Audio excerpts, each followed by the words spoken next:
Good that you're here. Thank you. We just published a monster call, so we're very excited about it. And I was wondering, because everybody knows that it's based on an idea by Siobhan Dowd. Mm-hmm. Could you tell us why the publishing house came to you to finish it? And also, how did you make this into your own book? I guess this is for the camera, which is why you can't hear anything. It doesn't change anything. We had the same editor. Siobhan had written 4 other books for another publisher, but she had when she was getting her book deals for those 4 books, it was going to be between my publisher in the UK, which is called Walker Books, and the publisher she eventually went with, which was called David Fickling Books, which is also a very good publisher. But she, in the process of getting all the book deal arranged, she discovered that she had terminal cancer. And so she went with David Fickling because he was in Oxford where she lived. And but my editor really wanted to publish her work, and so she said, well, can I commission you for an idea anyway? And Siobhan said, yes, absolutely, I'd love to. I'll write the books for David Fickling first, and then I'll write a book for you. And that book was going to be this book. And she wrote maybe 1,000 words, sort of like a first chapter. And I saw an email from her to my editor at Walker, just about how excited she was to write it, and about all the great ideas she had, and about that there was going to be this tree figure, and the tree figure was going to tell these 3 stories, and she had great ideas for these stories. And then she didn't write down the ideas for those stories.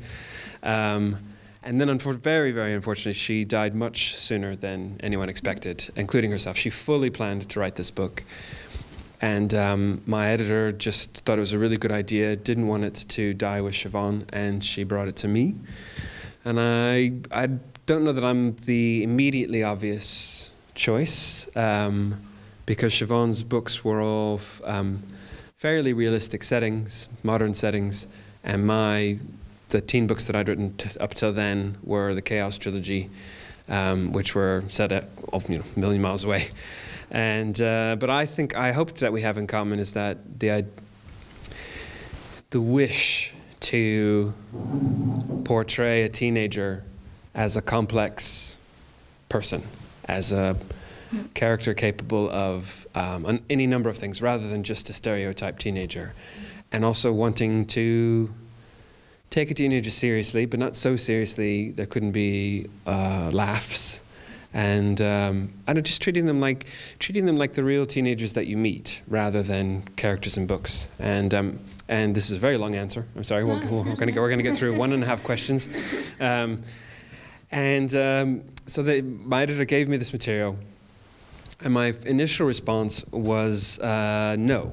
I thought this kind of, I worried that it wouldn't work, because I think that you have to write something for a story first. It has to be a story first. If you write it for any other reason, you're risking it not being a story.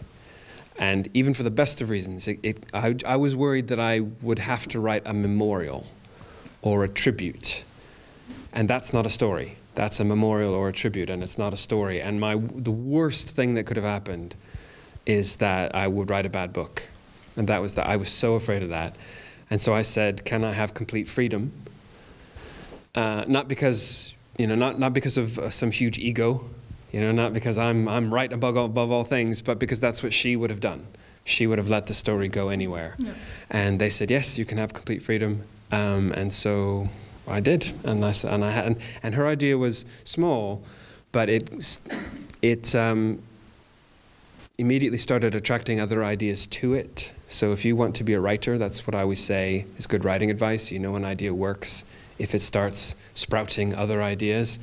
And I was thinking about her material, and I had just an idea of Connor coming out of, was at the time a dream, but it changed, but coming out of dream, discovering that he destroyed the living room, the sitting room, his grandmother's sitting room. And I thought, that's it. That's the story. That's everything is there in that scene. And I thought, okay, that's where I'm going to go. That's why I can write it. So the first thing when you open this book, you see these brilliant illustrations, and you work together with Jim Kay to do this. Can you tell us how that process went? Did you sit together and talked about how you wanted it, or did he do suggestions for you, or how did that go? We didn't actually meet until the book was finished. And I think they do that because they don't want the writer and the illustrator to just sort of get together and just wander off into artsy land and never get anything done. But he'd never, I mean, they're amazing. They're absolutely amazing. And the first thing I always say about Jim is that he is the sweetest, nicest, loveliest man in the world. He's just so, so nice. You would love him if you met him. He's so lovely, and I'm just delighted that the book's he's getting a lot of work out of this, which is great. But he'd never done a whole book before. He'd only done a few book plate illustrations, but his website had some illustrations on it that were so great, so good. I thought, well, let's give him a try. And so they sent him the book, and he said, it doesn't need illustrations, which is a brave thing for an illustrator to say, which is very nice. But he said, okay, well, I'll do an illustration. I'll do one illustration. See, this is how I see the book. And he did that one, which is the one with the monster leaning up against Connor's house, and that has not changed. We used that first illustration in the book, and it was so perfect. It was exactly right, and he did an amazing job.